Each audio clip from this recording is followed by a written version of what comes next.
ಪ್ರೀತಿಯ ಕೇಳುಗರಿಗೆ ನಮ್ಮ ಚಾನಲ್ಗೆ ಸ್ವಾಗತ. ನೀವು ನಮ್ಮ ಚಾನಲ್ಗೆ ಹೊಸಬರಾಗಿದ್ದರೆ ದಯವಿಟ್ಟು ಸಬ್ಸ್ಕ್ರೈಬ್ ಮಾಡಿಕೊಳ್ಳಿ. ನಾನು ಗಿರಿ ಎಂಬ ಹುಡುಗನನ್ನು ಹಳ್ಳಿಯಿಂದ ನನ್ನ ಮನೆಗೆ ಕೆಲಸಕ್ಕೆ ಎಂದು ಕರೆದುಕೊಂಡು ಬಂದೆ. ನನ್ನ ಮನೆಯಲ್ಲಿ ನಾನು ಮತ್ತು ನನ್ನ 1.5 ವರ್ಷದ ಪುಟ್ಟ ಮಗನಿದ್ದನು. ನಾನು ಕೆಲಸಕ್ಕೆ ಹೋದಾಗ ಗಿರಿ ನನ್ನ ಮಗುವನ್ನು ಮನೆಯಲ್ಲಿ ನೋಡಿಕೊಳ್ಳುತ್ತಿದ್ದನು. ಅವನು ನನ್ನ ಮನೆಯಲ್ಲಿಯೇ ಉಳಿದುಕೊಂಡಿದ್ದನು. ನಾನು ಮದುವೆಯಾಗದೆ ಒಂದು ಮಗುವಿನ ತಾಯಿಯಾಗಿದ್ದೆ. ನನ್ನ ಪ್ರಿಯಕರ ನನಗೆ ಮದುವೆಯ ಆಸೆಯನ್ನು ತೋರಿಸಿ ನನ್ನೊಂದಿಗೆ ಪ್ರೀತಿಯ ನಾಟಕ ಮಾಡಿ ನನಗೆ ಮೋಸ ಮಾಡಿದ್ದನು. ನಾನು ಗರ್ಭವತಿಯಾದಾಗ ಅವನ ಮನೆಗೆ ಹೋದೆ. ಅಲ್ಲಿ ಅವನಿಗೆ ಮದುವೆ ನಡೆಯುತ್ತಿರುವುದನ್ನು ನೋಡಿದೆ.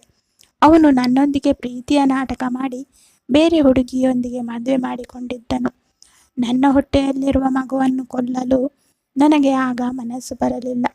ಯಾವಾಗ ನಾನು ಗರ್ಭಪಾತ ಮಾಡಿಕೊಳ್ಳಬೇಕೆಂದು ಅಂದುಕೊಂಡೇನೋ ಅದಾಗಲೇ ಸಮಯ ಮೀರಿ ಹೋಗಿತ್ತು. ಆಗ ನಾನು ಗರ್ಭವತಿಯಾಗಿ 6 ತಿಂಗಳು ಕಳೆದಿತ್ತು. ನನ್ನ ಅಪ್ಪ ಅಮ್ಮ ನನ್ನನ್ನು ಮತ್ತು ಮಗುವನ್ನು ಒಪ್ಪಿಕೊಳ್ಳಲು ತಿರಸ್ಕರಿಸಿದರು. ಆಗ ನಾನು ಒಬ್ಬಳೆ ಜೀವನ ನಡೆಸತೊಡಗಿದೆ. ಕೆಲವು ತಿಂಗಳ ಹಿಂದೆ ನಾನು ನಮ್ಮ ಹಳ್ಳಿಗೆ ಹೋಗಿದ್ದೆ. ಅಂದು ನನ್ನ ಅಜ್ಜಿಯ 75ನೇ ಜನ್ಮದಿನದ ಆಚರಣೆಗೆ ಎಂದು ಹೋಗಿದ್ದೆ. ನನ್ನ ಅಜ್ಜಿ ನನಗೆ ಜನ್ಮದಿನದ ಆಮಂತ್ರಣವನ್ನು ಕಳಿಸಿದ್ದರು. ಕೇವಲ ನನ್ನ ಅಜ್ಜಿ ಮಾತ್ರ ನನ್ನ ಮಗನನ್ನು ತುಂಬ ಪ್ರೀತಿಯಿಂದ ಮಡಿಲಲ್ಲಿ ಎತ್ತಿಕೊಂಡಿದ್ದರು. ನನ್ನ ಮಗ ದೀಪಕ್ ಅವರ ಬಳಿ ಆಟವಾಡುತ್ತಿದ್ದಾಗ ನನಗೆ ಕೆಲಸ ಮಾಡುತ್ತಿದ್ದ ಆಫೀಸ್ನಿಂದ ಕರೆ ಬಂತು. ನಾನು ಮಾತನಾಡಲು ಹೊರಗಡೆ ಹೋದೆ. ನಾನು ಮರಳಿ ಬಂದಾಗ ಅಜ್ಜಿಯ ಬಳಿ ಇರಲಿಲ್ಲ. ಬದಲಾಗಿ ಮನೆಯ ಒಬ್ಬ ಕೆಲಸದವನ ಬಳಿ ಇದ್ದನು. ದೀಪಕ್ ಕೆಲಸದವನ ಜೊತೆ ತುಂಬ ಚೆನ್ನಾಗಿ ಆಟವಾಡುತ್ತಿದ್ದನು. ನಾನು ನನ್ನ ಮಗುವನ್ನು ಕೆಲಸದವನಿಂದ ಎತ್ತಿಕೊಂಡು ಅಲ್ಲಿಂದ ಮನೆಯ ಒಳಗೆ ಹೋಗಿದ್ದೆ. ಆಗ ಆ ಕೆಲಸದವನು ನನ್ನನ್ನು ತಡೆದು ಹೇಳಿದನು, ಮೇಡಮ್, ನನಗೆ ನಿಮ್ಮ ಸಹಾಯ ಬೇಕಿದೆ. ಆದರೆ ನನಗೆ ಹಣದ ಅವಶ್ಯಕತೆ ಇಲ್ಲ. ಬದಲಾಗಿ ಒಂದು ಕೆಲಸ ಬೇಕು ಎಂದು ಅವನು ತನ್ನ ಪರಿಚಯ ಮಾಡಿಕೊಳ್ಳುತ್ತಾ ಹೇಳಿದನು. ನನ್ನ ಹೆಸರು ಗಿರಿ. ನಾನು ಈ ಮನೆಯಲ್ಲಿ ಹಸು ಮತ್ತು ಎಮ್ಮೆಗಳ ಗೋಶಾಲೆಯನ್ನು ಕ್ಲೀನ್ ಮಾಡುವ ಕೆಲಸ ಮಾಡುತ್ತೇನೆ. ಆದರೆ ಈಗ ದೊಡ್ಡ ಯಜಮಾನಿ ಈ ಹಸು ಮತ್ತು ಎಮ್ಮೆಗಳನ್ನು ಮಾರಾಟ ಮಾಡುವ ಮಾತನಾಡುತ್ತಿದ್ದಾರೆ. ಆಗ ನನಗೆ ಇಲ್ಲಿ ಕೆಲಸ ಇರುವುದಿಲ್ಲ. ಒಂದು ವೇಳೆ ನಿಮ್ಮ ಬಳಿ ಯಾವುದಾದರೂ ಕೆಲಸವಿದ್ದರೆ ದಯವಿಟ್ಟು ನನಗೆ ನೀಡಿ ಉಪಕಾರ ಮಾಡಿ. ನನಗೆ ಒಂದು ಕೆಲಸದ ಅವಶ್ಯಕತೆ ಇದೆ. ನನ್ನ ಅಪ್ಪ ಅಮ್ಮ ಇಬ್ಬರು ಕೂಲಿ ಕೆಲಸ ಮಾಡುತ್ತಾರೆ. ಕೆಲಸ ಮಾಡದೆ ನನಗೆ ಸುಮ್ಮನೆ ಇರಲು ಆಗುವುದಿಲ್ಲ ಎಂದು ಹೇಳಿದ. ಆಗ ನಾನು ಹೇಳಿದೆ, ನೀನು ನನ್ನ ಮಗವನ್ನು ನೋಡಿಕೊಳ್ಳುವ ಕೆಲಸ ಮಾಡುವುದಾದರೆ ನಿನಗೆ ಆ ಕೆಲಸ ಇದೆ. ಆದರೆ ಇದಕ್ಕಾಗಿ ನೀನು ನನ್ನೊಂದಿಗೆ ಬೆಂಗಳೂರಿಗೆ ಬರಬೇಕು. ಈ ಕೆಲಸಕ್ಕಾಗಿ ನಾನು ನಿನಗೆ ತಿಂಗಳಿಗೆ 5,000 ಸಂಬಳ ಕೊಡುತ್ತೇನೆ. ಇದಕ್ಕಿಂತ ಹೆಚ್ಚಾಗಿ ನನಗೆ ಕೊಡಲು ಸಾಧ್ಯವಿಲ್ಲ ಎಂದಾಗ ಅದನ್ನು ಕೇಳಿದ ಗಿರಿ ನನ್ನ ಜೊತೆ ಬರಲು ಒಪ್ಪಿಕೊಂಡನು. ಅದು ಅಲ್ಲದೆ ನನ್ನ ಮಗ ದೀಪಕ್ ಕೂಡ ಅವರನ್ನು ತುಂಬ ಹಚ್ಚಿಕೊಂಡಿದ್ದನು. ಇದನ್ನು ನೋಡಿ ನಾನು ಗಿರಿಯನ್ನು ನನ್ನ ಜೊತೆ ಬೆಂಗಳೂರಿಗೆ ಕರೆದುಕೊಂಡು ಬರುವ ನಿರ್ಧಾರ ಮಾಡಿದೆ. ಗಿರಿ ನನ್ನ ಮನೆಗೆ ಬಂದು ಈಗ ಅವನು ಹೇಳಿದನು, ನೀವು ಕೊಡುವ ಸಂಬಳದಲ್ಲಿ ನಾನು ಅದನ್ನೆಲ್ಲ ಕೂಡಿಟ್ಟುಕೊಂಡು ಪ್ರತಿ 4 ತಿಂಗಳಿಗೊಮ್ಮೆ ಮನೆಗೆ ಹೋಗುತ್ತೇನೆ ಎಂದನು. ಆದರೆ ದಿನಪೂರ್ತಿ ಗಿರಿ ನನ್ನ ಮಗನನ್ನು ಚೆನ್ನಾಗಿ ನೋಡಿಕೊಳ್ಳುತ್ತಿದ್ದನು ಮತ್ತು ಮನೆಯ ಎಲ್ಲ ಕೆಲಸದಲ್ಲೂ ಕೂಡ ನನಗೆ ಸಹಾಯ ಮಾಡುತ್ತಿದ್ದ. ಗಿರಿ ಈಗ ಮನೆಗೆ ಬಂದು 1 ತಿಂಗಳಾಗಿತ್ತು. ಈ 1 ತಿಂಗಳಲ್ಲಿ ಅವನು ನನ್ನ ಮನಸ್ಸನ್ನು ಕೂಡ ಗೆದ್ದಿದ್ದನು. ಅವನು ಮಗುವನ್ನು ಚೆನ್ನಾಗಿ ನೋಡಿಕೊಂಡಿದ್ದರಿಂದ ನನ್ನ ಮಗನ ಆರೋಗ್ಯವು ಕೂಡ ಸುಧಾರಿಸಿತು. ನಾನು ಊಟ ಮಾಡಿಸುವಾಗ ತುಂಬ ಹಠ ಮಾಡುತ್ತಿದ್ದ. ಈಗ ಗಿರಿಯ ಕೈಯಲ್ಲಿ ತುಂಬ ಚೆನ್ನಾಗಿ ಊಟ ಮಾಡುತ್ತಾನೆ. ಏಕೆಂದರೆ ಅವನು ಅವನಿಗೆ ಪುಟ್ಟ ಪುಟ್ಟ ಕಥೆಗಳನ್ನು ಹೇಳಿ ಆಟವಾಡಿಸುತ್ತಾ ಊಟ ಮಾಡಿಸುತ್ತಾನೆ. ನಾನು ಬೆಂಗಳೂರಿನ ನಮ್ಮ ಮನೆಯಲ್ಲಿ ಗಿರಿಗೆ ಒಂದು ಸಪರೇಟ್ ರೂಮನ್ನು ನೀಡಿದೆ. ಒಂದು ದಿನ ರಾತ್ರಿ ದೀಪಕ್ ಜೋರಾಗಿ ಅಳತೊಡಗಿದ. ಯಾವುದೇ ರೀತಿಯಿಂದ ಅವನನ್ನು ಎಷ್ಟೇ ಸುಮ್ಮನಿರಿಸಲು ಪ್ರಯತ್ನ ಪಟ್ಟರೂ ಅಳು ನಿಲ್ಲಿಸಲೇ ಇಲ್ಲ. ಮಗು ಅಳುವ ಶಬ್ದವನ್ನು ಕೇಳಿ ಗಿರಿ ನನ್ನ ರೂಮಿಗೆ ಬಂದನು. ಅವನು ನನ್ನಿಂದ ದೀಪಕ್ನನ್ನು ಎತ್ತಿಕೊಂಡ ತಕ್ಷಣ ಅವನು ಅಳುವನ್ನು ನಿಲ್ಲಿಸಿ ಸುಮ್ಮನಾದನು. ಆಗಲೇ ರಾತ್ರಿ ತುಂಬ ತಡವಾಗಿತ್ತು. ದೀಪಕ್ ಗಿರಿಯನ್ನು ಬಿಡಲಿಲ್ಲ.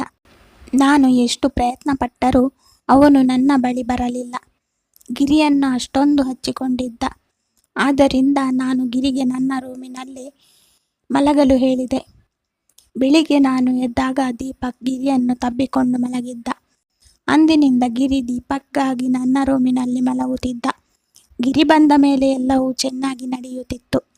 ಗಿರಿಯ ಕೆಲಸದಿಂದ ನಾನು ಸಂತುಷ್ಟಳಾಗಿ ರಜೆಯ ದಿನ ಬಂದಾಗ ಅವನನ್ನು ಮಾಲ್ಗೆ ಕರೆದುಕೊಂಡು ಹೋಗಿ ನಾನು ಅವನಿಗಾಗಿ ಒಳ್ಳೆಯ ಬಟ್ಟೆಗಳನ್ನು ಮತ್ತು ಚಪ್ಪಲಿಗಳನ್ನು ಖರೀದಿಸಿದೆ. ಅವನನ್ನು ಒಳ್ಳೆಯ ಸಲೂನ್ಗೆ ಕರೆದುಕೊಂಡು ಹೋಗಿ ಅವನಿಗಾಗಿ ಹೊಸ ಹೇರ್ ಸ್ಟೈಲ್ ಕೂಡ ಮಾಡಿಸಿದೆ. ಅವನು ನೋಡಲು ತುಂಬ ಸುಂದರವಾಗಿದ್ದ, ಆದರೆ ಅವನು ತೀರಾ ಸಾಧಾರಣ ರೀತಿಯಲ್ಲಿ ಬದುಕುತ್ತಿದ್ದ. ಆ ದಿನ ನಾನು ಅವನ ಲುಕ್ಕನ್ನೇ ಬದಲಾಯಿಸಿದೆ. ಅವನ ಈ ಹೊಸ ರೂಪದಲ್ಲಿ ಅವನನ್ನು ನೋಡಿದಾಗ ನನಗೂ ಕೂಡ ವಿಶ್ವಾಸ ಬರಲಿಲ್ಲ. ನಿನ್ನೆಯವರೆಗೂ ಒಬ್ಬ ಕೆಲಸದಾಳು ಆಗಿದ್ದವನು ಇಂದು ಹ್ಯಾಂಡ್ಸಮ್ ಹುಡುಗನಾಗಿ ಕಾಣುತ್ತಾನೆ ಎಂದು ನನ್ನ ಕಣ್ಣನ್ನು ನಾನೇ ನಂಬಲಾದೆ. ಮಾಲ್ನಿಂದ ಬಂದ ತಕ್ಷಣವೇ ದೀಪಕ್ ಮಲಗಿಕೊಂಡ. ನಾನು ರೂಮಿನಲ್ಲಿ ಹಾಸಿಗೆ ಮೇಲೆ ಅವನನ್ನು ಮಲಗಿಸಿದೆ ಮತ್ತು ನೀರು ಕುಡಿಯಲು ಹೊರಗಡೆ ಹೋಗುತ್ತಿದ್ದಾಗ ತಕ್ಷಣ ಗಿರಿ ನೀರನ್ನು ನನಗಾಗಿ ತೆಗೆದುಕೊಂಡು ಬಂದನು. ನೀರು ಕುಡಿದು ನಾನು ಗ್ಲಾಸನ್ನು ಪಕ್ಕಕ್ಕೆ ಇಟ್ಟೆ. ಗಿರಿ ನನ್ನನ್ನೇ ತದೇಕ ಚಿತ್ತದಿಂದ ನೋಡುತ್ತಿದ್ದನು. ನಾನು ನೀರಿನ ಲೋಟ ಕೆಳಗೆ ಇಡುತ್ತಿದ್ದಂತೆ ಅವನು ನನ್ನನ್ನು ಅಪ್ಪಿಕೊಂಡನು. ತಕ್ಷಣ ನಾನು ಅವನನ್ನು ಗಾಬರಿಗೊಂಡು ದೂರ ತಳ್ಳಿದೆ. ಆಗ ಅವನು ಹೇಳಿದ, ಮೇಡಮ್, ನಿಮ್ಮಿಂದಾಗಿ ನಾನು ಇಂದು ನನ್ನನ್ನು ಪ್ರೀತಿಸಲು ಶುರು ಮಾಡಿದೆ. ಜೀವನ ತುಂಬ ಸುಂದರವಾಗಿದೆ. ಇದರಲ್ಲಿ ಸಾಗುವುದನ್ನು ಮಾತ್ರ ಕಲಿಬೇಕು ಅಷ್ಟೇ. ನೀವು ಇಂದು ನನಗೆ ತುಂಬ ಉಪಕಾರ ಮಾಡಿದ್ದೀರಾ. ನಿಜವಾಗಲೂ ನಾನು ತುಂಬ ಹ್ಯಾಂಡ್ಸಮ್ ಆಗಿ ಕಾಣುತ್ತಿದ್ದೇನೆ. ಗಿರಿಯ ಖುಷಿಯನ್ನು ನೋಡಿ ನಾನು ಕೂಡ ತುಂಬ ಸಂತೋಷಪಟ್ಟೆ. ಮಾರನೇ ದಿನದಿಂದ ಅವನು ತುಂಬ ಶುಭ್ರ ಮತ್ತು ಸ್ವಚ್ಛತೆಯಿಂದ ಇರತೊಡಗಿದನು. ಅವನಿಗೆ ಸುಮಾರು 21 ವರ್ಷ ವಯಸ್ಸಾಗಿತ್ತು. ಆದರೆ ಹಳ್ಳಿಯ ಹುಡುಗನಾಗಿದ್ದರಿಂದ ಅವನ ಮೈಕಟ್ಟು ಚೆನ್ನಾಗಿತ್ತು. ಅವನು ಮನೆಯಲ್ಲಿ ಕೂಡ ಪ್ರತಿದಿನ ಯೋಗ ವ್ಯಾಯಾಮ ಮಾಡುತ್ತಿದ್ದನು. ಅವನ ಹೈಟ್ ಕೂಡ ಚೆನ್ನಾಗಿತ್ತು. ನಾನು ಅವನ ವಿದ್ಯಾಭ್ಯಾಸ ಮುಂದುವರಿಸುವ ಬಗ್ಗೆ ಕೇಳಿದೆ. ಆದರೆ ಈಗ ಅವನಿಗೆ ಓದಲು ಮನಸ್ಸಿಲ್ಲ ಎಂದು ಹೇಳಿದ. ನಾನು ಮನೆಯಿಂದ ಹೊರಡುವಾಗ ನನ್ನ ಮಗುವನ್ನು ತುಂಬ ಮುದ್ದಿಸಿ ಆಫೀಸಿಗೆ ಹೋಗುತ್ತಿದ್ದೆ. ಇಂದು ನಾನು ಆಫೀಸಿಗೆ ಹೋಗುವುದಕ್ಕಿಂತ ಮೊದಲು ದೀಪಕ್ನನ್ನು ಮುದ್ದು ಮಾಡಲು ಹೋದಾಗ ಅವನು ಗಿರಿಯ ಮಡಿಲಲ್ಲಿ ಇದ್ದನು. ಆಗ ಆಕಸ್ಮಿಕವಾಗಿ ದೀಪಕ್ ತನ್ನ ಕತ್ತನ್ನು ಪಕ್ಕಕ್ಕೆ ಹೊರಳಿಸಿದಾಗ ನನ್ನ ಮುತ್ತು ತಪ್ಪಿ ಗಿರಿಯ ಕೆನ್ನೆಗೆ ಹೋಗಿ ತಲುಪಿತು. ನನಗೆ ತುಂಬ ನಾಚಿಕೆಯಾಯಿತು. ನಾನು ಅವನಲ್ಲಿ ಕ್ಷಮೆ ಕೇಳಿದೆ. ನಂತರ ಅಲ್ಲಿಂದ ಆಫೀಸ್ಗೆ ಹೊರಟು ಹೋದೆ. ಮನೆಗೆ ಬಂದಾಗಲೂ ಕೂಡ ಗಿರಿಯ ಕಣ್ಣಲ್ಲಿ ಕಣ್ಣಿಟ್ಟು ನನ್ನಿಂದ ನೋಡಲಾಗಲಿಲ್ಲ. ಗಿರಿ ದೀಪಕ್ಗೆ ಊಟ ಮಾಡಿಸಿ ಮಲಗಿಸಿದನು. ಆನಂತರ ನಾವು ಜೊತೆಯಲ್ಲಿ ಊಟ ಮಾಡಿದೆವು. ಊಟ ಮುಗಿಸಿದ ನಂತರ ನಾನು ನನ್ನ ರೂಮಿಗೆ ಬಂದೆ. ನನಗೆ ಮೈಗ್ರೇನ್ ಇತ್ತು. ಯಾವಾಗಲೂ ನನ್ನ ತಲೆ ಸಿಡಿಯುವಂತೆ ತುಂಬ ನೋಯುತ್ತಿತ್ತು. ಅದಕ್ಕಾಗಿ ಔಷಧಿಯನ್ನು ತೆಗೆದುಕೊಂಡೆ.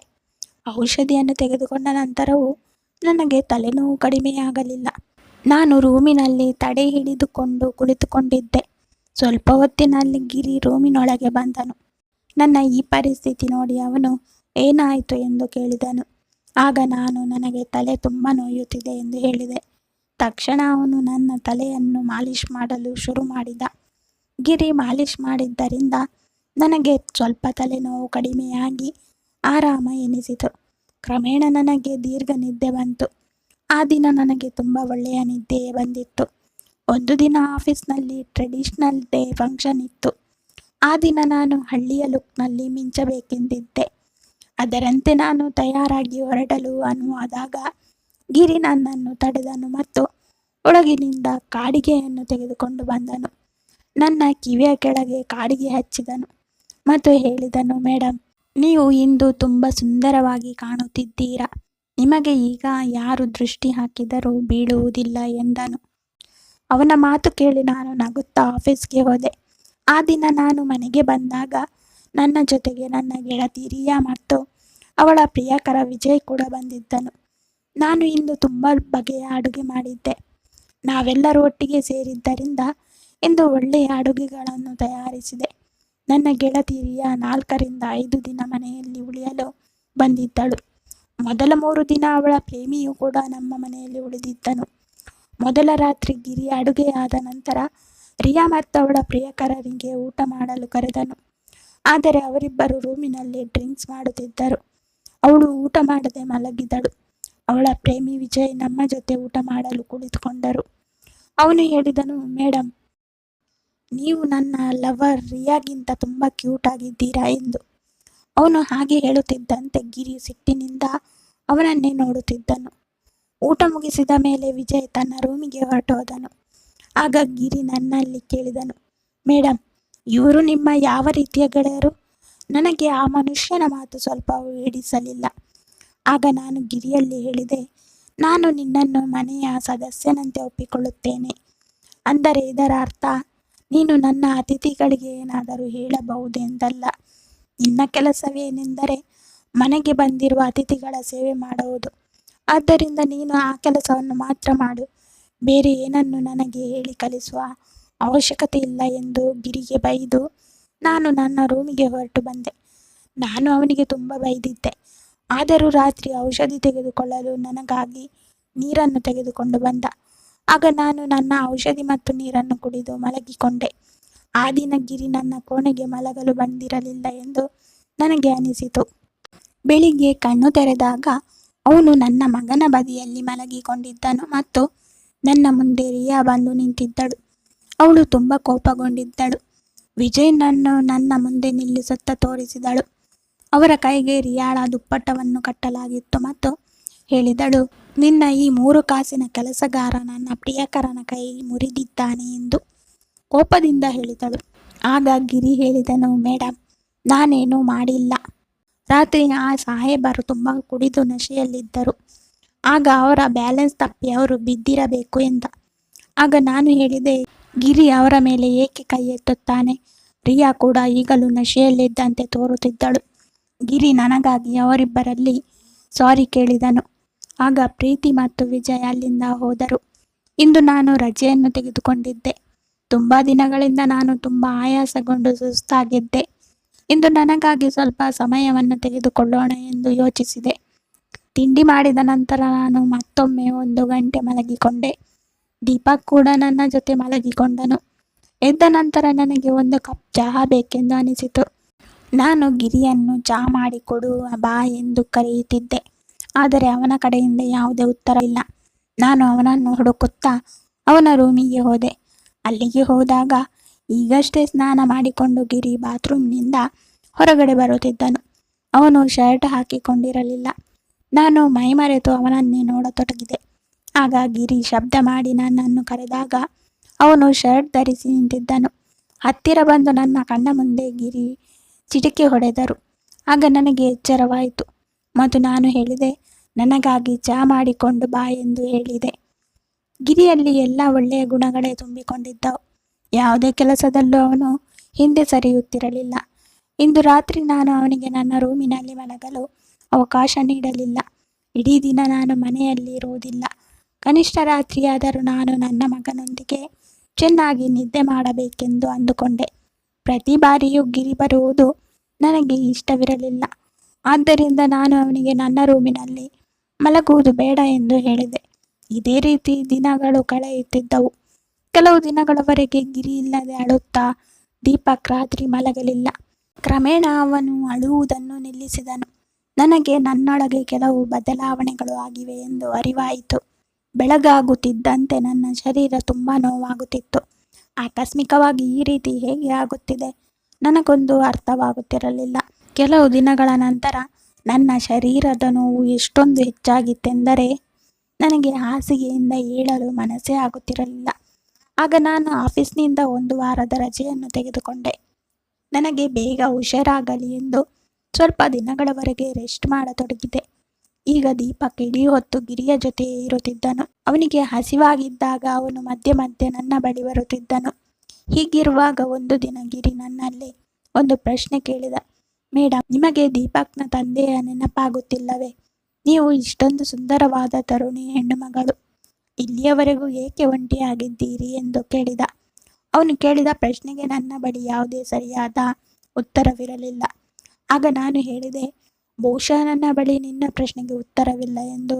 ಆ ಪ್ರಶ್ನೆಗೆ ನಾನು ಅಲ್ಲೇ ವಿರಾಮ ಹಾಕಿದೆ.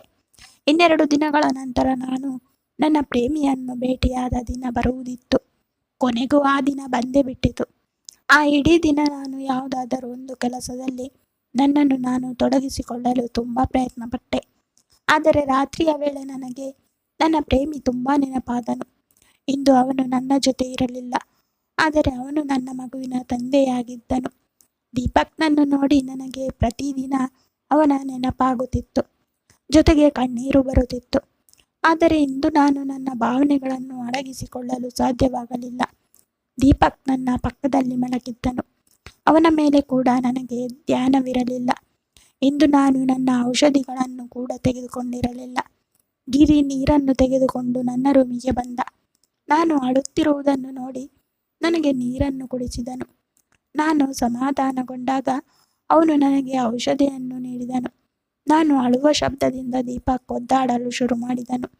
ಅವನು ಎಚ್ಚರವಾಗಬಾರದೆಂದು ಗಿರಿ ದೀಪಕ್ನನ್ನು ತನ್ನ ರೂಮಿಗೆ ಕರೆದುಕೊಂಡು ಹೋದನು. ನನಗೆ ನನ್ನ ಮೈ ಮೇಲೆ ಈಗ ಪ್ರಜ್ಞೆ ಇರಲಿಲ್ಲ. ನಾನು ಅಳುತ್ತಿರುವ ಕಾರಣ ಕೇಳಿ ಈಗ ಗಿರಿ ಕೂಡ ಮೌನವಾಗಿದ್ದನು. ಅವನು ನಿರಂತರ ನನ್ನ ಕಣ್ಣೀರನ್ನು ಒರೆಸುತ್ತಿದ್ದನು.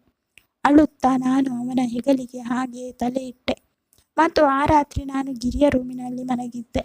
ಆದರೆ ನಾನು ಬೆಳಗ್ಗೆ ಎದ್ದಾಗ ಅವನು ನನ್ನ ಬಳಿ ಇರಲಿಲ್ಲ. ನಾನು ಹೊರಗಡೆ ಬಂದು ನೋಡಿದಾಗ ಗಿರಿ ನನ್ನ ಮಗನಿಗೆ ಹಾಲು ಮತ್ತು ಬಿಸ್ಕೆಟ್ ತಿನ್ನಿಸುತ್ತಿದ್ದ. ದೀಪಕ್ನ ಬಗ್ಗೆ ಕಾಳಜಿ ಉಂಟಾಗಲಿಲ್ಲ, ಆದರೆ ಗಿರಿ ಕೂಡ ನನ್ನನ್ನು ಕರೆಯಲಿಲ್ಲ. ಅವನು ನಾವಿಬ್ಬರು ಅಮ್ಮ ಮಗನನ್ನು ಚೆನ್ನಾಗಿ ನೋಡಿಕೊಳ್ಳುತ್ತಿದ್ದನು. ರಾತ್ರಿ 10 ಸುಸ್ತಾಗಿದ್ದರಿಂದ ನಾನು ತುಂಬ ತಡವಾಗಿ ಎದ್ದೆ. ಇಡೀ ದಿನ ಗಿರಿ ನನ್ನನ್ನು ಕಣ್ಣೆತ್ತಿ ಕೂಡ ನೋಡಲಿಲ್ಲ. ಇಂದು ಮತ್ತೆ ರಿಯಾ ನನ್ನನ್ನು ನೋಡಲು ಬಂದಿದ್ದಳು. ಅವಳು ಗಿರಿಯ ಕಡೆ ನೋಡಲೂ ಇಲ್ಲ. ಗಿರಿ ಅವಳಿಗೆ ಕುಡಿಯಲು ನೀರು ಕೊಟ್ಟ ಮತ್ತು ರೂಮಿನಿಂದ ಹೊರಗೆ ಹೋದನು. ಸ್ವಲ್ಪ ಸಮಯ ಇಲ್ಲೇ ಕಳೆದು ರಿಯಾ ಹೊರಡಲು ಎದ್ದು ನಿಂತಳು. ಹೋಗುವಾಗ ಒಂದು ಮಾತು ಹೇಳಿದಳು, ಎಷ್ಟು ಬೇಗ ಸಾಧ್ಯವೋ ಅಷ್ಟು ಬೇಗ ನಿನ್ನ ಈ ಕೆಲಸದವನನ್ನು ಮನೆಯಿಂದ ಹೊರಹಾಕು. ಅವನು ನೋಡಲು ಎಷ್ಟು ಮುಗ್ಧನಾಗಿ ಕಾಣುತ್ತಾನೋ, ಆದರೆ ವಾಸ್ತವದಲ್ಲಿ ಅವನು ಮುಗ್ಧನಲ್ಲ ಎಂದು ಹೇಳಿ ಹೋದಳು. ಅವಳ ಮಾತನ್ನು ನಾನು ಅಷ್ಟಾಗಿ ಗಮನಕ್ಕೆ ತೆಗೆದುಕೊಳ್ಳಲಿಲ್ಲ. ಪ್ರತಿನಿತ್ಯದಂತೆ ಗಿರಿ ಊಟವಾದ ನಂತರ ನೀರಿನಿಂದ ಗ್ಲಾಸನ್ನು ನನ್ನ ರೂಮಿಗೆ ತಂದಿಟ್ಟನು. ಅವನು ದೀಪಕ್ನನ್ನು ಕೂಡ ಮಲಗಿಸಿದನು. ಇಂದು ದೀಪಕ್ ಹಾಲ್ನ ಜೋಕಾಲಿಯಲ್ಲಿ ಮಲಗಿಬಿಟ್ಟಿದ್ದನು. ಗಿರಿ ಅವನನ್ನು ನೋಡಿಕೊಳ್ಳುತ್ತಿದ್ದನು. ನಾನು ರೂಮಿನ ಲೈಟ್ ಆಫ್ ಮಾಡಿದೆ ಮತ್ತು ನಿದ್ರೆಗೆ ಜಾರಿದೆ. ಸ್ವಲ್ಪ ಹೊತ್ತಿನ ನಂತರ ನನಗೆ ದೀಪಕ್ನ ಕೂಗು ಕೇಳಿಸಿತು. ಅವನು ಎದ್ದಿದ್ದರಿಂದ ನಾನು ನಿದ್ದೆಯಿಂದ ಎಚ್ಚರವಾದೆ. ನಾನು ಎದ್ದು ಹೋಗಬೇಕೆಂದುಕೊಂಡೆ, ಆದರೆ ತಕ್ಷಣ ಅವನು ಅಳುವುದನ್ನು ನಿಲ್ಲಿಸಿದನು. ಸ್ವಲ್ಪ ಹೊತ್ತಿನಲ್ಲಿ ನನ್ನ ರೂಮಿನ ಬಾಗಿಲು ತೆರೆದ ಶಬ್ದವಾಯಿತು. ನಾನು ಸುಮ್ಮನೆ ಎಲ್ಲವನ್ನು ನೋಡುತ್ತಿದ್ದೆ. ಗಿರಿ ನನ್ನ ರೂಮಿನ ಒಳಗೆ ಬಂದನು. ಅವನು ನನ್ನ ಬಳಿ ಬಂದು ನಾನು ಮಲಗಿದ್ದೇನೋ ಇಲ್ಲವೋ ಎಂದು ಚೆಕ್ ಮಾಡಿದ. ನಂತರ ಅವನು ನನ್ನ ಮೊಬೈಲ್ ತೆಗೆದುಕೊಂಡನು. ಅವನು ಮೊಬೈಲ್ನಲ್ಲಿ ಏನೋ ಹುಡುಕುತ್ತಿರುವುದು ನೋಡಿ ನಾನು ತಕ್ಷಣ ರೂಮಿನ ಲೈಟನ್ನು ಆನ್ ಮಾಡಿದೆ. ನಾನು ಎಚ್ಚರವಾಗಿರುವುದನ್ನು ನೋಡಿ ಅವನು ಬೆಚ್ಚಿಬಿದ್ದನು. ನಾನು ಅವನ ಕೈಯಿಂದ ನನ್ನ ಮೊಬೈಲನ್ನು ಕಿತ್ತುಕೊಂಡೆ. ಅವನಿಗೆ ಹೇಳಿದೆ, ಗಿರಿ, ಇದೆಲ್ಲ ಏನು ಮಾಡುತ್ತಿದ್ದೀಯಾ? ನೀನು ಈ ಸಮಯದಲ್ಲಿ ಇಲ್ಲಿ ಏಕೆ ಬಂದಿದ್ದೀಯಾ? ಆಗ ಅವನು ಏನೂ ಇಲ್ಲ ಎಂದು ಹೇಳಿ ಅಲ್ಲಿಂದ ಹೋಗಲು ಪ್ರಯತ್ನಿಸಿದ. ಆದರೆ ನಾನು ಅವನನ್ನು ಅಷ್ಟು ಸುಲಭವಾಗಿ ಅಲ್ಲಿಂದ ಹೋಗಲು ಬಿಡಲಿಲ್ಲ. ಗಿರಿಗೆ ಅವನು ರಿಯಾಳ ಬಾಯ್ ಫ್ರೆಂಡ್ ಮೇಲೆ ಕೈ ಎತ್ತುತ್ತಿರುವ ವಿಡಿಯೋವನ್ನು ಅವನಿಗೆ ತೋರಿಸಿದೆ. ಆ ದಿನ ವಿಜಯನ ಮೊಬೈಲ್ನ ಕ್ಯಾಮರಾ ಆಕಸ್ಮಿಕವಾಗಿ ಕೆಳಗೆ ಬಿದ್ದು ಆನ್ ಆಗಿತ್ತು. ಅದರಲ್ಲಿ ಕೈಕಾಲುಗಳೆಲ್ಲ ರೆಕಾರ್ಡ್ ಆಗಿದ್ದವು.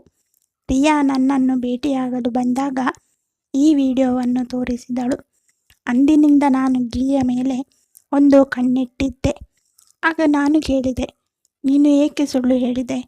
ನೀನು ವಿಜಯನ ಮೇಲೆ ಏಕೆ ಕೈ ಎತ್ತಿದೆ ಎಂದು ಕೇಳಿದಾಗ ಅವನು ಹೇಳಿದ, ಯಾರಾದರೂ ನಿಮ್ಮ ಮೇಲೆ ಕೆಟ್ಟ ದೃಷ್ಟಿ ಬೀರಿದರೆ ಅವರು ಯಾರೇ ಆಗಿರಲಿ ಅವರಿಗೂ ಕೂಡ ಇದೇ ಗತಿ ಕಾಣಿಸುತ್ತೇನೆ ಮೇಡಮ್. ಆ ದಿನ ರಾತ್ರಿ ವಿಜಯ್ ನಶೆಯಲ್ಲಿದ್ದಾಗ ನಿಮ್ಮ ರೂಮಿಗೆ ಬಂದಿದ್ದರು. ಅವನು ನಿಮ್ಮ ಬಳಿ ಕೆಟ್ಟದಾಗಿ ನಡೆದುಕೊಳ್ಳಲು ಪ್ರಯತ್ನಿಸಿದ. ಆದ್ದರಿಂದ ನಾನು ಅವನ ಮೇಲೆ ಕೈ ಮಾಡಿದೆ.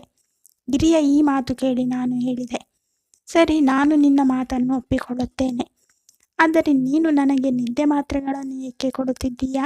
ನೀನು ನೀರಿನಲ್ಲಿ ಔಷಧಿಗಳನ್ನು ಬೆರೆಸುತ್ತಿರುವುದನ್ನು ನಾನು ನೋಡಿದೆ. ನಿನ್ನ ಕಣ್ಣು ನನ್ನ ಮೇಲಿತ್ತು. ನಿನಗೇನು ಬೇಕೋ ಅದನ್ನು ನೀನು ಪಡೆದುಕೊಂಡಿದ್ದೀಯ ಅಲ್ಲವೇ? ಈಗ ನಿನ್ನ ಲೆಕ್ಕ ಚುಕ್ತಾ ಆಯಿತು. ಈಗ ನೀನು ನಿನ್ನ ಹಳ್ಳಿಗೆ ಹೊರಟು ಹೋಗು ಎಂದಾಗ ಗಿರಿ ಹೇಳಿದ, ಮೇಡಮ್, ನೀವು ಏನು ಯೋಚಿಸುತ್ತಿದ್ದೀರೋ ಆ ರೀತಿ ಏನೂ ನಡೆದಿಲ್ಲ. ನಿನ್ನೆ ರಾತ್ರಿ ನಿಮ್ಮ ಜೊತೆ ನಾನು ಯಾವುದೇ ತಪ್ಪು ಮಾಡಿಲ್ಲ. ಹೌದು, ನಾನು ನಿಮ್ಮ ನೀರಿನಲ್ಲಿ ನಿದ್ದೆ ಮಾತ್ರೆಗಳನ್ನು ಬೆರೆಸಿದ್ದೆ. ಅದರಿಂದ ನೀವು ನನ್ನ ಬಳಿ ಬಂದ ತಕ್ಷಣ ನಿದ್ದೆ ಮಾಡಿದಿರಿ. ನನಗೂ ಕೂಡ ನಿಮ್ಮ ಜೊತೆ ತಪ್ಪಾಗಿ ನಡೆದುಕೊಳ್ಳುವ ಉದ್ದೇಶವಿಲ್ಲ. ಸ್ವಲ್ಪ ದಿನಗಳ ಹಿಂದೆ ನಾನು ನೀವು ಫೋನ್ನಲ್ಲಿ ಮಾತನಾಡುತ್ತಿರುವುದನ್ನು ಕೇಳಿಸಿಕೊಂಡಿದ್ದೆ. ಮತ್ತೊಮ್ಮೆ ನಿಮ್ಮ ಪ್ರೇಮಿಯನ್ನು ಭೇಟಿಯಾಗುವ ತಯಾರಿ ಮಾತುಕತೆಯನ್ನು ನಡೆಸಿದ್ರಿ. ನಿಮ್ಮಿಬ್ಬರ ಭೇಟಿ ನಿಮ್ಮ ಮನೆಯಲ್ಲಿ ನಡೆಯುವುದು ಎಂದು ತೀರ್ಮಾನವಾಗಿತ್ತು. ನನಗೆ ಇದೆಲ್ಲವೂ ಗೊತ್ತಿತ್ತು. ನೀವು ಅವರನ್ನು ಭೇಟಿಯಾಗಬಾರದೆಂದು ನಾನು ನಿಮಗೆ ನಿದ್ದೆ ಔಷಧಿ ನೀಡುತ್ತಿದ್ದೆ. ಆ ವ್ಯಕ್ತಿ ಈಗಲೂ ನಿಮಗೆ ಮೋಸ ಮಾಡುತ್ತಿದ್ದಾನೆ. ಅವರು ನಿಮ್ಮಲ್ಲಿ ಸುಳ್ಳು ಹೇಳುತ್ತಿದ್ದಾನೆ. ಅವನು ನಿಮ್ಮ ಮಗುವನ್ನು ಕಿತ್ತುಕೊಳ್ಳಲು ನಿಮ್ಮ ಬಳಿಗೆ ಬರುತ್ತಿದ್ದಾನೆ. ಅವನ ಪತ್ನಿಗೆ ಮಗುವಾಗಲು ಸಾಧ್ಯವಿಲ್ಲ. ಆದ್ದರಿಂದ ಅವರು ನಿಮ್ಮ ಬಳಿ ಬರುತ್ತಿದ್ದಾನೆ. ಅವರು ತನ್ನ ಪತ್ನಿಗೆ ಇನ್ನೂ ಡಿವೋರ್ಸ್ ಕೊಟ್ಟಿಲ್ಲ. ಅವನು ನಿಮ್ಮಲ್ಲಿ ಎಲ್ಲವನ್ನು ಸುಳ್ಳು ಹೇಳಿಕೊಂಡೇ ಬರುತ್ತಿದ್ದಾನೆ ಎಂದು ಹೇಳಿದ್ದನ್ನು ಕೇಳಿ ನಾನು ಬೆಚ್ಚಿಬಿದ್ದೆ. ನಂತರ ಗಿರಿಯನ್ನು ಕೇಳಿದೆ, ನೀನು ಯಾರು? ನಿನಗೆ ಇದೆಲ್ಲ ವಿಷಯ ಹೇಗೆ ಗೊತ್ತು? ಆಗ ಅವನು ಹೇಳಿದ, ನಿಮ್ಮ ಅಜ್ಜಿ ನನಗೆ ಅವನ ಫೋಟೋವನ್ನು ಮುಂಚೆಯೇ ತೋರಿಸಿದ್ದರು. ನಾನು ನಿಮ್ಮನ್ನು ಮೊದಲ ನೋಟದಲ್ಲಿ ಇಷ್ಟಪಟ್ಟಿದ್ದೆ. ಆದರೆ ನೀವು ಮದುವೆಗೆ ವಿರುದ್ಧವಾಗಿದ್ರಿ ಎಂದು ಕೂಡ ಅಜ್ಜಿ ನನಗೆ ಹೇಳಿದ್ದರು. ಆಗ ನಾನು ಅವರೊಂದಿಗೆ ಸೇರಿ ಈ ಪ್ಲಾನ್ ಮಾಡಿದೆ. ನಾನು ನಿಮ್ಮ ಹೃದಯದಲ್ಲಿ ಜಾಗವನ್ನು ಮಾಡಿಕೊಳ್ಳಲು ಇಲ್ಲಿಗೆ ಬಂದಿದ್ದೆ. ಆದರೆ ಇಲ್ಲಿಗೆ ಬಂದಾಗ ನನಗೆ ತಿಳಿಯಿತು, ತುಂಬ ಜನರು ನಿಮ್ಮ ಮೇಲೆ ಕೆಟ್ಟ ದೃಷ್ಟಿ ಬೀರುತ್ತಿದ್ದಾರೆ ಎಂದು ನನಗೆ ತಿಳಿಯಿತು. ಆದ್ದರಿಂದ ನಾನು ನಿಮ್ಮನ್ನು ಸುರಕ್ಷಿತವಾಗಿ ನೋಡಿಕೊಳ್ಳಲು ಶುರುವಿಟ್ಟುಕೊಂಡೆ. ಆದರೆ ಗಿರಿ 21 ವರ್ಷದವನಾಗಿರಲಿಲ್ಲ. ನನ್ನ ಮೊದಲ ಸಂಶಯ ಸರಿಯಾಗಿತ್ತು. ಅವನಿಗೆ ಈಗ 28 ವಯಸ್ಸಾಗಿತ್ತು. ಒಳ್ಳೆಯ ಕೆಲಸದಲ್ಲಿಯೂ ಇದ್ದ. ಅವನು ನನ್ನ ಪ್ರೀತಿಗಾಗಿ ಇಷ್ಟೆಲ್ಲ ಕೆಲಸಗಳ ಜೊತೆ ಕಷ್ಟಪಟ್ಟಿದ್ದನು. ಗಿರಿ ನನ್ನ ಪ್ರಿಯಕರನ ಬಗ್ಗೆ ಹೇಳಿದ್ದೆಲ್ಲವೂ ಸತ್ಯವಾಗಿತ್ತು. ಗಿರಿ ನನ್ನ ಪ್ರಿಯಕರನ ಎಲ್ಲ ಮಾಹಿತಿಯನ್ನು ಸರಿಯಾಗಿ ಕಲೆ ಹಾಕಿದ್ದನು. ಗಿರಿಯಂತಹ ಪ್ರಾಮಾಣಿಕ ಗಂಡ ಮತ್ತು ನನ್ನ ಮಗನಿಗೆ ತಂದೆ ದೊರೆಯುವುದೆಂದರೆ ಅದು ತುಂಬ ದೊಡ್ಡ ವಿಷಯವಾಗಿತ್ತು. ನಾನು ಮತ್ತೆ ನನ್ನ ಪ್ರಿಯಕರನ ಮೋಸದ ಜಾಲದಲ್ಲಿ ಸಿಲುಕಿಕೊಳ್ಳುವುದರಿಂದ ತಪ್ಪಿಸಿಕೊಂಡಿದ್ದೆ. ಇದೆಲ್ಲವೂ ಗಿರಿಯಿಂದ ಸಾಧ್ಯವಾಗಿತ್ತು. ಇಂದು ನಾನು ವಿಕ್ರಮ್ ಅಲಿಯಾಸ್ ಗಿರಿಯ ಜೊತೆ ತುಂಬ ಖುಷಿಯಾಗಿದ್ದೇನೆ. ಅವರು ನನ್ನನ್ನು, ನನ್ನ ಮಗುವನ್ನು ತುಂಬ ಪ್ರೀತಿ ಮಾಡುತ್ತಾರೆ. ನನ್ನ ಅಜ್ಜಿಯ ಕಾರಣದಿಂದಾಗಿ ಇಂದು ಮತ್ತೆ ನನ್ನ ಸಂಸಾರ ಪ್ರಾರಂಭವಾಯಿತು. ನನಗೆ ಗಿರಿಯಂತಹ ಗಂಡ ಸಿಕ್ಕಿದ್ದು ನನ್ನ ಸೌಭಾಗ್ಯವಾಗಿತ್ತು. ವೀಕ್ಷಕರೇ, ಯಾರು ನಿಮ್ಮನ್ನು ನಿಜವಾಗಲೂ ಪ್ರೀತಿಸುತ್ತಾರೋ ಅವರು ಎಂತಹ ಪರಿಸ್ಥಿತಿಯಲ್ಲೂ ನಿಮ್ಮ ಕೈಯನ್ನು ಬಿಡುವುದಿಲ್ಲ. ಸಂಬಂಧವನ್ನು ನಿಭಾಯಿಸುವವರಿಗೆ ಯಾವುದೇ ಕಾರಣದ ಅಗತ್ಯ ಇರುವುದಿಲ್ಲ. ಸಂಬಂಧ ಕಳೆದುಕೊಳ್ಳಲು ಬಯಸುವವರಿಗೆ ಒಂದು ಕ್ಷುಲ್ಲಕ ಕಾರಣ ಕೂಡ ಸಾಕಾಗುತ್ತದೆ. ನಾವು ಪ್ರೀತಿಸುವವರಿಗಿಂತ ನಮ್ಮನ್ನು ಪ್ರೀತಿಸುವವರನ್ನು ನಾವು ಹಚ್ಚಿಕೊಂಡು ಮೆಚ್ಚಿಕೊಳ್ಳಬೇಕು. ಧನ್ಯವಾದಗಳು. ಈ ಕಥೆ ಇಷ್ಟ ಆಗಿದ್ದರೆ ಲೈಕ್ ಮಾಡಿ, ಶೇರ್ ಮಾಡಿ. ಸಬ್ಸ್ಕ್ರೈಬ್ ಮಾಡದವರು ದಯವಿಟ್ಟು ಸಬ್ಸ್ಕ್ರೈಬ್ ಮಾಡಿಕೊಳ್ಳಿ.